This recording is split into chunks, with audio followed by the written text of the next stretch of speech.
اول تو جعلی ڈگری بنوانا یہی جائز نہیں ہے. اگر کوئی شخص نماز میں ضوات کی جگہ دعات پڑھ رہا ہے تو اس میں نماز باطل ہو جائے گی یا نماز صحیح رہے گی؟ اور جان بوجھ کر غوط پڑھنا یہ درست نہیں.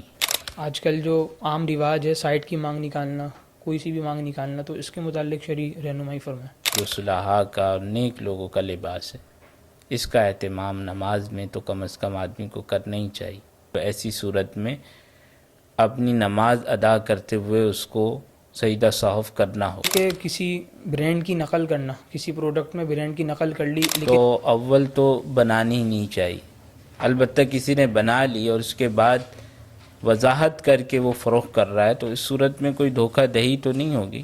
کرنے والوں نے گزرنا بھی ہے اور ان کو تکلیف اور پریشانی بھی ہوگی. تو ایسی صورت کے اندر یہ نمازی گناہگار ہوگا. السلام علیکم ورحمۃ اللہ وبرکاتہ. میں ہوں مدین الہی ارجمان اکیڈمی کے پروگرام آپ کے مسائل کے حل میں خوش آمدید. آپ صلی اللہ علیہ وسلم نے فرمایا کہ علم حاصل کرنا ہر مسلمان مرد و عورت پر فرض ہے.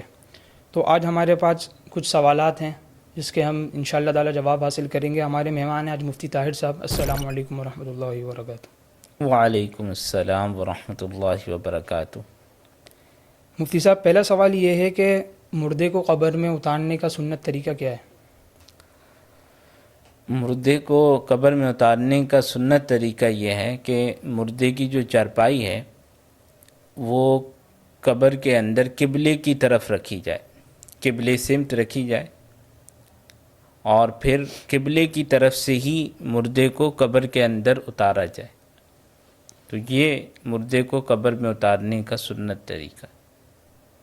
اور اس کے بعد نیچے اتارنے کے بعد کروٹ کا کیا طریقہ ہے؟ نیچے اتارنے کے بعد جو ہے پھر اس کو دائیں کروٹ پر قبلہ رخ جو ہے وہ لٹانا چاہیے اور کوشش کرنی چاہیے کہ پوری کروٹ جو ہے اس کو دلائی جائے. دائیں طرف کروٹ دلائی جائے قبلہ رخ، اور پیچھے جو ہے اس کی ٹیک کے لیے اگر تو دیوار ہے تو دیوار کے ساتھ ٹیک دلا دی جائے، ورنہ مٹی وغیرہ رکھ کر اس کو سہارا دے دیا جائے تاکہ اس کی کروٹ جو ہے وہ قائم رہے. بعض لوگ جو ہیں وہ صرف چہرہ جو ہے وہ قبلے کی طرف کر دیتے ہیں اور سیدھا لٹا دیتے ہیں، تو یہ قابل اصلاح ہے. البتہ کہیں پر اگر کروٹ کے بل لٹانا ممکن ہی نہ ہو کسی وجہ سے تو وہ الگ صورت ہے، لیکن اگر آسانی کے ساتھ قبلہ رخ لٹایا جا سکتا ہے تو پھر اس کو پوری کروٹ دلانی چاہیے اور کروٹ دلا کر جو ہے اس کا پورا رخ جو ہے وہ قبلے کی طرف کرنا چاہیے. اچھا، ایک سوال یہ کیا ہے کہ اگر کوئی شخص مسبوق ہے، اس کی رکعتیں نکل گئی ہیں لیکن اس نے غلطی سے امام کے ساتھ سلام پھیر دیا، پھر اس کو یاد آیا، وہ کھڑے ہو کے پھر اس نے اپنی نماز پڑھ لی، تو اب وہ سجدہ صحف کرے گا یا نہیں کرے گا؟ وہ مقتدی جو مسبوق یعنی وہ مقتدی جو شروع سے امام کے ساتھ شامل نہیں ہوا اور اس کی کچھ نماز باقی ہے اور ایسی صورت میں امام پر سجدہ صحف لازم ہو جائے تو اس کے لیے حکم یہ ہوتا ہے کہ وہ سلام میں تو امام کے ساتھ شامل نہ ہو، سلام نہ پھیرے، البتہ سجدے کے اندر وہ امام کے ساتھ شامل ہوگا، یعنی دونوں سجدے وہ کرے گا.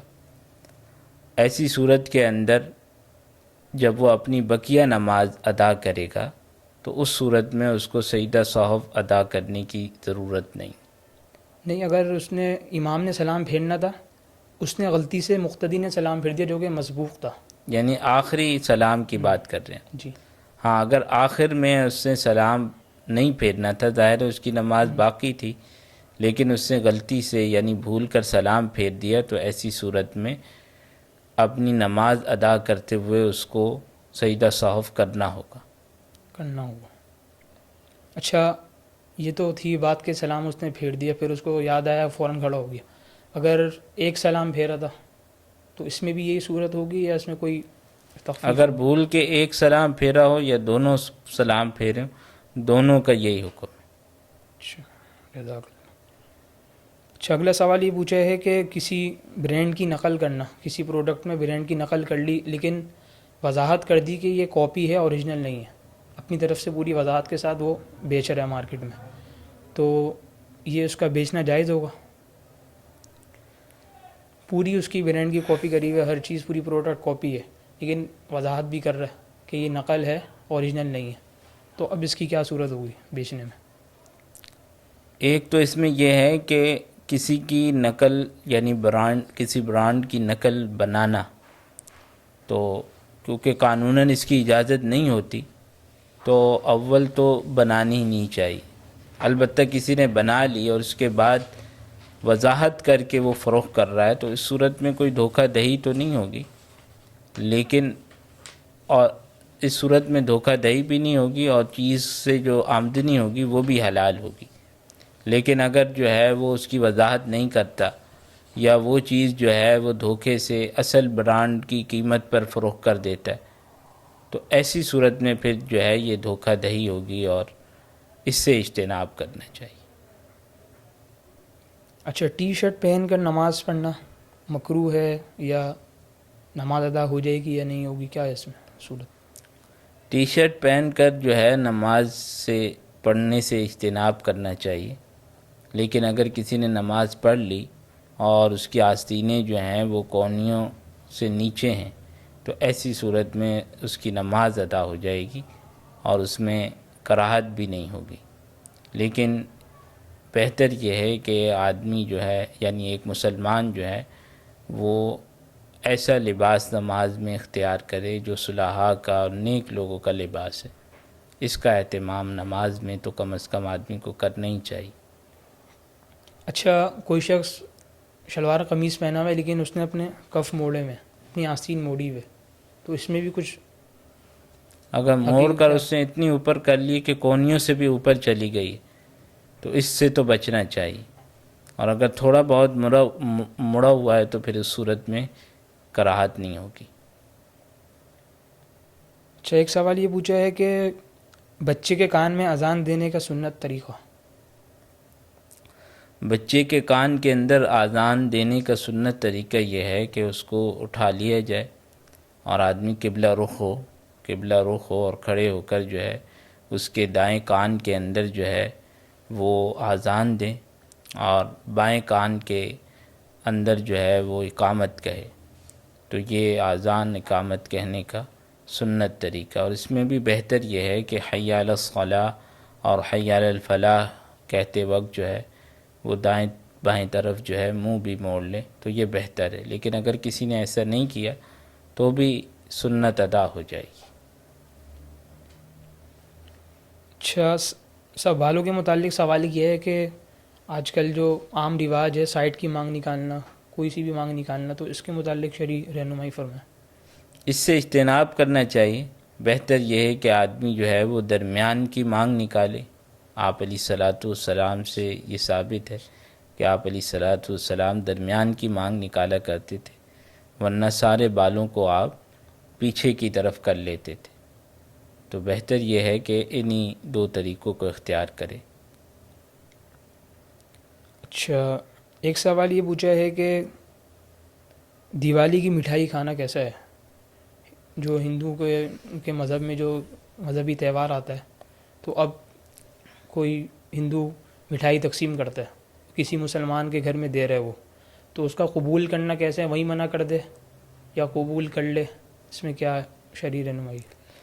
غیر مسلموں کے جو مذہبی تہوار ہوتے ہیں، ہندوؤں کے ہوں یا دوسرے غیر مسلموں کے ہوں، تو ان میں شرکت سے، اسی طریقے سے ان کی دعوت وغیرہ کھانے سے یا اس موقع کے جو ہدایہ ہوتے ہیں ان سے اجتناب کرنا چاہیے، کیونکہ عام طور پر کفریہ عقائد کی بنیاد پر یہ چیزیں کی جاتی ہیں، تو ان چیزوں سے اجتناب کرنا چاہیے، اور اگر کوئی چیز گھر میں آ جائے تو بہتر طریقے سے ان کو منع کر دیں اور ان کے کھانے سے اجتناب کرے۔ البتہ عام موقع پر اگر وہ کوئی چیز بھیجتے ہیں، یعنی ان کا کوئی مذہبی تہوار نہیں ہے، ویسے انہوں نے گھر میں کوئی چیز پکائی ہے تو وہ چیز لینا جائز ہے، لیکن جو مذہبی تہوار کی دعوتیں ہوتی ہیں ان کی، یا اس موقع کے جو کھانے وغیرہ ہوتے ہیں ان کو وصول کرنے سے اجتناب کرنا چاہیے۔ اچھا، ایک سوال ذوات کے متعلق پوچھا ہے کہ ذوات کو دعات پڑھنا، یعنی جس میں دال کی آواز آ رہی ہو، تو یہ اس میں کیا ہے کہ نماز، اگر کوئی شخص نماز میں ضاد کی جگہ ضاد پڑھ رہا ہے تو اس میں نماز باطل ہو جائے گی یا نماز صحیح رہے گی؟ کوئی اس میں لفظ کا ترجمہ تو چینج نہیں ہو جائے گا؟ دیکھیں، جو ماہرین تجوید ہیں ان کے نزدیک جو لفظ ضاد ہے یہ دال کے مشابہ نہیں ہے، یعنی اس کی آواز دال پر کی طرح نہیں ہے ضاد، بلکہ وہ اس کو غا کے مشابہ قرار دیتے، یعنی اس کے زیادہ قریب ہے۔ تو صحیح تو یہی ہے کہ ضاد جو ہے وہ پڑھا جائے، اس کو ضاد یا دعاد جو ہے یہ نہ پڑھا جائے۔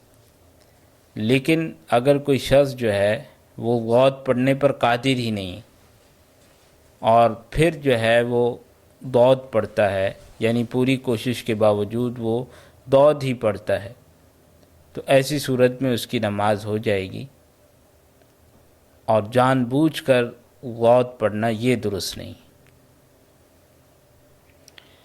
اچھا، اگلا سوال یہ پوچھا ہے کہ کوئی شخص مثال کے طور پر کسی نے میٹرک نہیں کیا یا کوئی سی بھی کلاس اس نے نہیں پڑھی اور اس کی اس نے ڈگری بنوا لی، اب وہ اس کی بنیاد پر کہیں جاب کر رہا ہے یا کچھ کام کر رہا ہے، تو اس سے حاصل ہونے والی جو آمدنی ہوگی وہ حلال ہوگی یا حرام ہوگی؟ اس میں یہ بات ذہن میں رکھیں کہ اول تو جعلی ڈگری بنوانا یہی جائز نہیں ہے، کیونکہ ظاہر ہے بنوانے کا مقصد یہی ہوتا ہے کہ آدمی پھر اس کے ذریعے دوسروں کو یہ باور کرانے کی کوشش کرتا ہے کہ بھائی میں نے یہ اتنی تعلیم حاصل کی ہوئی ہے، اس میں جھوٹ بھی ہے، دھوکہ دہی بھی ہے۔ لیکن اگر کسی نے ڈگری بنوا لی اور اس کے بعد اس نے اس کی بنیاد پہ نوکری حاصل کر لی، اور نوکری حاصل کرنے کے نوکری بھی جائز ہونی چاہیے، اگر اس نے جائز نوکری حاصل کی ہے اور اپنا کام جو ہے پوری ایمانداری کے ساتھ کیا ہے، تو ایسی صورت میں اس سے حاصل ہونے والی آمدنی جو ہے وہ حلال ہوگی، وہ حرام نہیں ہوگی۔ لیکن بہرحال اس دھوکہ دہی کا اور جھوٹ کا اس کو گناہ ملے گا، تو اس لیے اس سے آدمی کو اجتناب کرنا چاہیے۔ اچھا، سترے کے متعلق سوال یہ ہے کہ سترے کی لمبائی اور چوڑائی کتنی ہونی چاہیے، اور سترہ ہر نمازی کے لیے اپنے آگے رکھنا ضروری ہے؟ سترے کی جو لمبائی ہے وہ تقریباً 1 ذراع یعنی تقریباً 1.5 فٹ ہونی چاہیے، اور اس کی جو چوڑائی ہے وہ انگلی کے بقدر، اگر وہ موٹا ہے تو اتنا بھی کافی ہے۔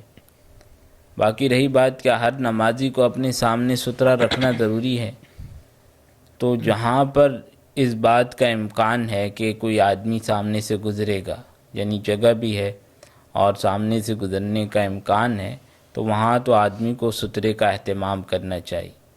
لیکن اگر کوئی ایسا امکان نہیں ہے تو پھر سترہ رکھنا کوئی ضروری نہیں۔ اچھا، اسی سے متعلق سوال یہ ہے کہ اگر کوئی شخص ایسی جگہ میں کھڑے ہو کے نماز پڑھ رہا ہے جو مثال کے طور پر بہت فاصلے سے پڑھ رہا ہے، حالانکہ وہ آگے جا کے بھی پڑھ سکتا تھا، اب لوگوں کو پریشانی ہو رہی ہے گزرنے میں کیونکہ اس کے پیچھے سے ہو کے جانا پڑ رہا ہے، اگر کوئی شخص اس کے آگے سے چلا جائے تو نمازی کو گناہ ملے گا یا اس کو بھی گناہ ملے گا؟ اس کو تو ملے گا ہی کیونکہ وہ جا رہا ہے، نمازی کو بھی ملے گا اس چیز کا گناہ کیونکہ وہ آگے کھڑا ہو سکتا تھا۔ دیکھیں، شریعت نے ہمیں اس بات کی بھی تعلیم دی ہے کہ ہم اپنی عبادات وغیرہ کو کسی کی تکلیف کا ذریعہ نہ بنائیں، اسی لیے راستے میں نماز پڑھنا یا ایسی جگہ نماز پڑھنا کہ جہاں سامنے سے گزرنے والوں نے گزرنا بھی ہے اور ان کو تکلیف اور پریشانی بھی ہوگی، تو ایسی صورت کے اندر یہ نمازی گناہ گار ہوگا، اور سامنے والے سے جو اس کے سامنے سے گزر رہا ہے اس کو بھی چاہیے کہ اگر اس کو کوئی بہت شدید مجبوری نہیں ہے تو پھر وہ سامنے سے نہ گزرے اور انتظار کرے۔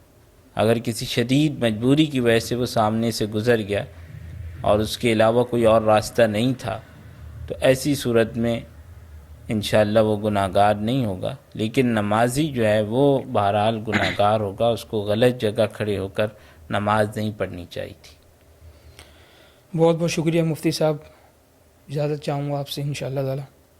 تمام ناظرین کا بھی شکریہ، اللہ تعالی ہم سب کو مسائل سمجھ کر اس کو سیکھ کر سمجھ کر عمل کرنے کی توفیق عطا فرمائے۔ السلام علیکم ورحمۃ اللہ وبرکاتہ۔